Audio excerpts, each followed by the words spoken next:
Alors quelque chose de super important qu'on voit maintenant, c'est ceci.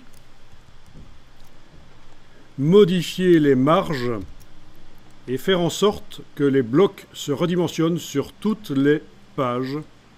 Il continue de coller aux marges, c'est l'option activer l'ajustement de la mise en page dans le menu page marge et colonne. Donc c'est pour cela qu'il fallait, quand on a créé les blocs dans le gabarit, qu'ils collent aux marges. Mais il est toujours possible de les faire coller après les avoir créés aussi. Donc vous allez voir ça, on va modifier les marges et les blocs vont suivre et c'est super important, ça permet de modifier toute la mise en page. Il y a plusieurs choses qui vont être expliquées ici. On va aller dans la palette page, dans le gabarit. Mais oui, parce que si vous allez dans menu page, ici marge et colonne, modifier les marges, ce sera seulement pour les 2 pages qui sont actuellement activées dans mon document. Moi, je veux modifier les marges pour tout mon document, donc je dois absolument rentrer dans le gabarit, là au-dessus. Je dois absolument aller double-cliquer sur le gabarit A.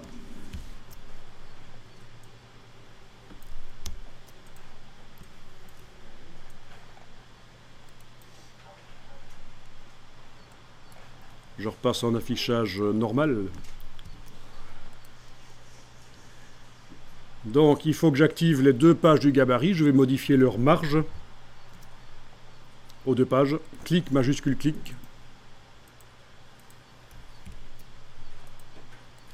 Et je vais dans le menu page en haut de l'écran jusqu'à la ligne marge et colonne.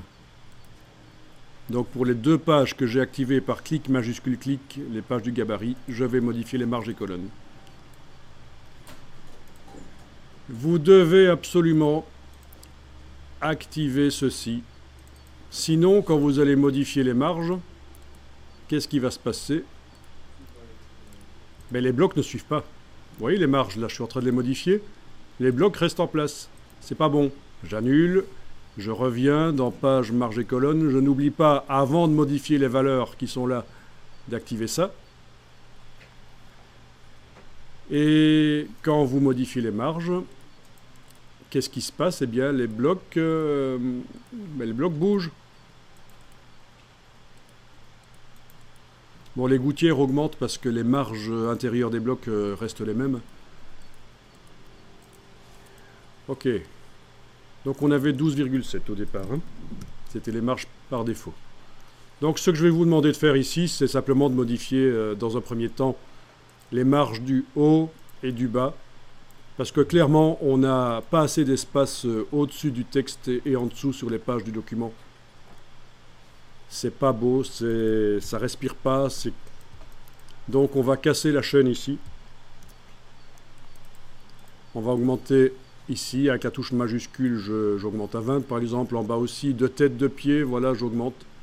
Et dans tout le document, ça se modifie. D'ailleurs, si vous avez l'œil, pendant que vous faites ça, vous allez voir que les pages ici se modifient. Dans la palette pages. On n'a pas demandé des grandes vignettes, donc ça ne se voit pas bien. Mais clairement, là, je clique sur OK. Normalement, quand vous double-cliquez sur n'importe quelle page, vous allez remarquer que tout ce qui collait aux marges, les blocs texte, mais aussi les images, si vous les avez bien fait coller aux marges, elles suivent. Elles ont bougé. Voilà, donc on a une mise en page qui est meilleure, là. On a une mise en page avec plus d'espace au-dessus et en dessous, et c'est mieux. On a souvent tendance à faire du remplissage, et vous allez parfois avoir des clients qui vont vous dire oui, il faut mettre un maximum. Mais si on veut que le document ait l'air classieux, qui est bien fait, il faut qu'il y ait des espaces blancs et des marges de la respiration.